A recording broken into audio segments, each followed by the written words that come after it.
Pada hakikatnya ilmu itu bersumber dari Allah Subhanahu wa Ta'ala. Nah, pertanyaan berikutnya, lalu bagaimana ilmu tersebut, pengetahuan tersebut itu bisa masuk menjadi sebuah pembendaharaan pengetahuan manusia?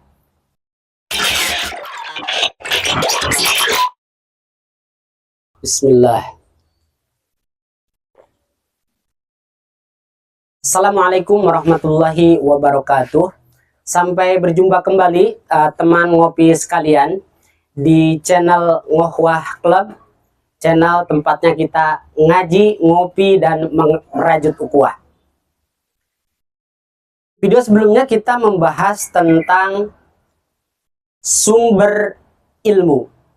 Dalam pandangan epistemologi integralistik atau epistemologi Nadhuriyah al-ma'rifah at-takalumiyah, pada hakikatnya ilmu itu bersumber dari Allah Subhanahu wa Ta'ala. Nah, pertanyaan berikutnya, lalu bagaimana ilmu tersebut, pengetahuan tersebut itu bisa masuk menjadi sebuah pembendaharaan pengetahuan manusia? Ini pertanyaan yang akan dibahas pada kesempatan kali ini. Dalam sudut pandang epistemologi yang dikotomi atau yang parsial, mereka cenderung mengajukan ketika manusia ingin mengakses pengetahuan, ada yang mengatakan mengajukan jawaban ya lewat wahyu, atau dalam bahasa lain lewat ayat auliyah. Ada yang menawarkan, oh tidak, pengetahuan itu sampai kepada manusia melalui rasional atau melalui penalaran rasional. Ada yang mengatakan tidak, ilmu itu bisa kita akses melalui penelitian empirik. Ini kan seolah-olah klaim yang saling berlawanan. Pemahaman epistemologi integralistik menganggap semua sumber pengetahuan itu valid dan sah adanya, tidak saling meniadakan. Baik itu sumber pengetahuan yang berasal dari ayat kauliyah atau bahasa dalam konteks pemahaman teologi Islam Al-Quran dan As-Sunnah, itu disebut dengan ayat kauliyah.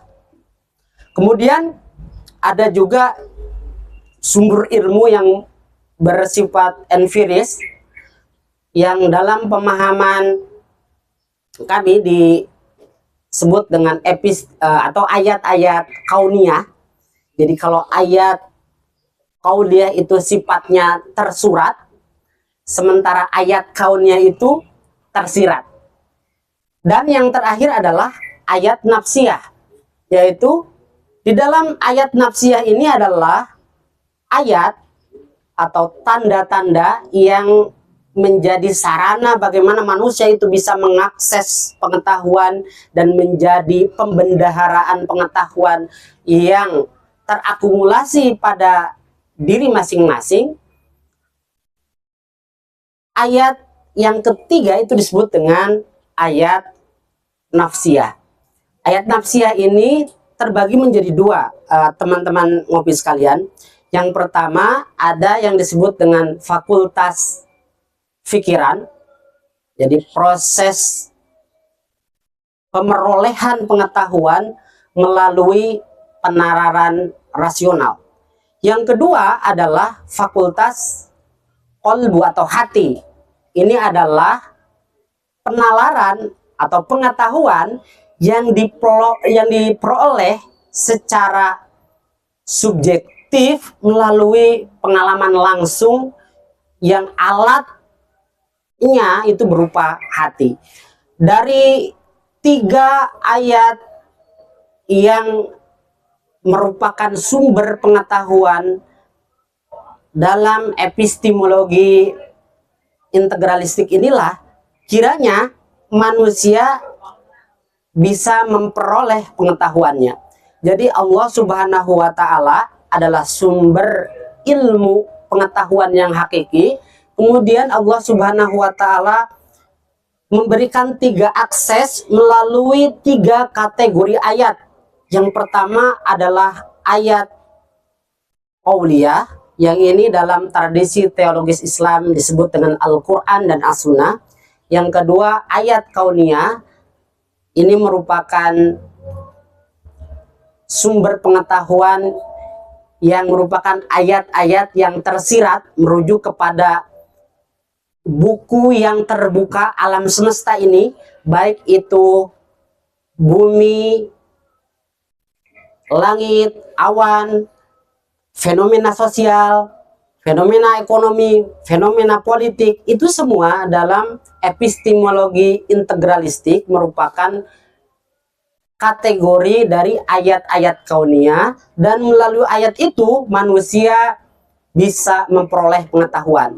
Dan yang ketiga tadi adalah ayat nafsiyah, dan dalam ayat nafsiyah ini terdapat 2 fakultas pokok, yaitu fakultas pikiran dan fakultas hati, yang masing-masing ayat ini akan kami bahas secara lebih detail pada pertemuan-pertemuan berikutnya.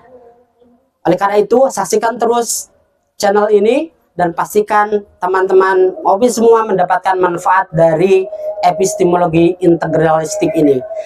Saya tutup dengan wassalamualaikum warahmatullahi wabarakatuh.